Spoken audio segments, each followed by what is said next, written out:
welcome to Reading Productions. Well, thank you, Gwen. Yes. Appreciate you having me.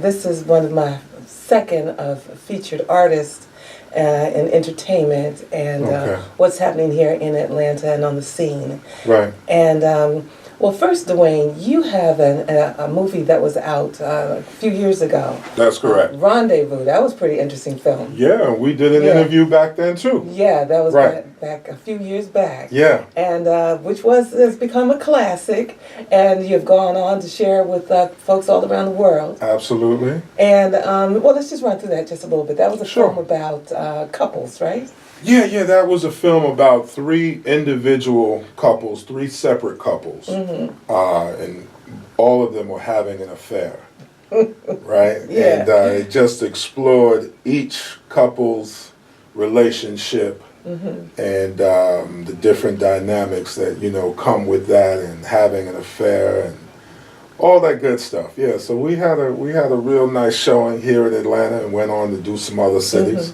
And what was the response from the people in the audience?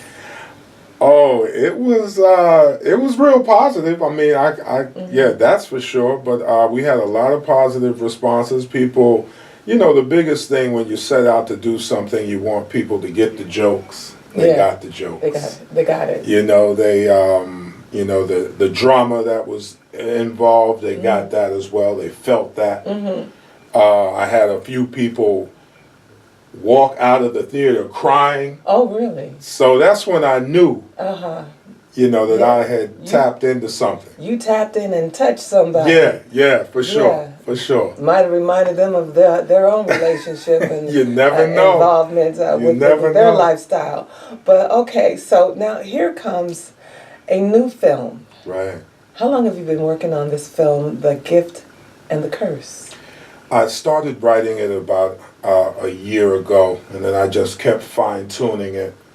And we started production at the beginning of 2017. So, we were in production for a few months, and now here we are. We've got a red carpet premiere on the 15th of August at the Port of Sanford Theater. So I'm super excited, Gwen. All right, there takes a lot to go into producing a film and writing and directing, and you're also starring in the film. Yeah. When did you decide that you wanted to be this producer, actor, Denzel type of guy? All of that, right? Yeah. Yeah. You know what? I've been in the arts in some way, shape, or form forever, right? When in my early 20s, I was actually singing. And it went from me singing, and I had a knack for the business side of things. So the guys would always ask me to negotiate for studio time. So that, it went from singing to handling the business, to handling business for others. And when the music game changed, I thought that there might be a better way to go about it, and I was always a lover of film, and I decided to get into film pretty much at that point. Modern technology has a lot to do with it as an advantage of being able to create these films. That's correct. Okay. That's correct.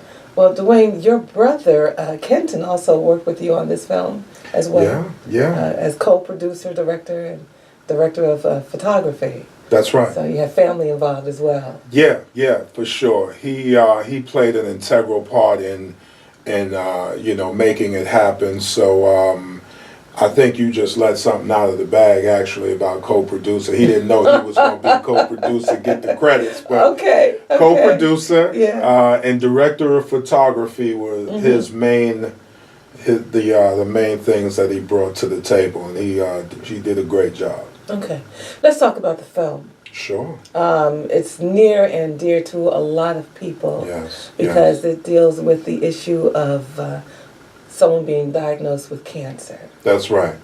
And decides to take an alternative method to deal with cancer and treatment. That's right. And how did you manage to come up with this particular topic, and why? Yeah. Why now? Well, there are a number of reasons, but first of all, I had a loved one who passed. Mm-hmm. I had a mentor who, the guy who basically mentored me and got me into real estate investing. Mm-hmm. I had become very close to him and his family. And his wife found out that she had cancer.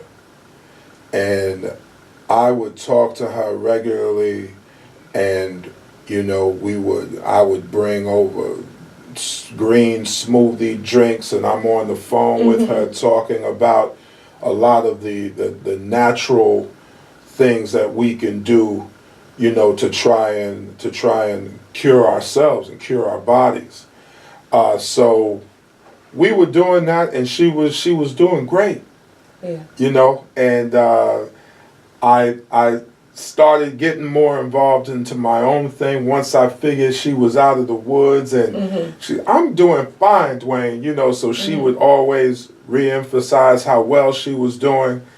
So I thought it was good, I said, all right, well, if I need to make another farmer's market run, you just let me know, and well, let me ask you, were you doing research on alternative medicine?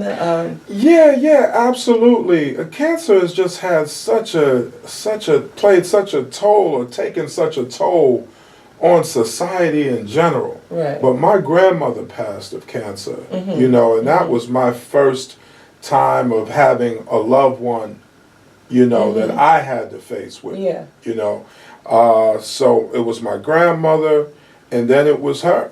Yeah. And I was just devastated over it, because I thought she had gone into remission. Yeah, I thought she was out of the woods, and then too, I sort of pulled back on the conversations because I thought she was out of the woods. You thought she was good.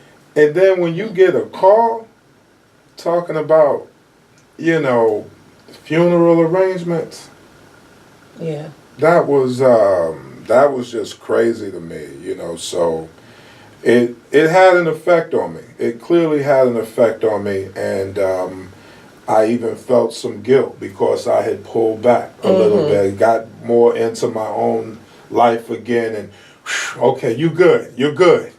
Yeah, Duane, so there was a lot going on, and it was on my mind. So that was really one of the catalysts behind me doing it.